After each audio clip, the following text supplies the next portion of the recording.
नाज़रीन, Sindh high court circuit bench Hyderabad अगूणे MNA Ali Wazir ji आज़ादी जो हुकुम ॾेई छॾियो आहे। वधीक तफ़सील ॿुधण लाइ टेलीफोन लाइन ते मौजूद आहिनि सलीम अला। जी सलीम, कहिड़ा तफ़सील आहिनि?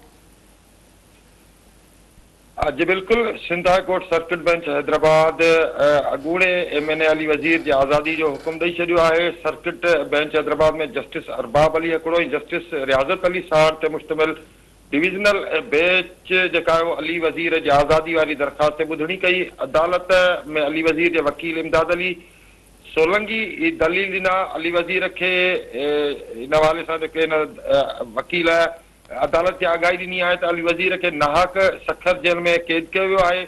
अली वज़ीर पख्तूननि जे हक़नि लाइ जदोजहद करे रहियो हुयो ऐं मथस जेको आहे कूड़ा केस दाख़िल कया विया। पीका एक्ट तहत केस में सखर जेल में क़ैद काटे रहियो आहे।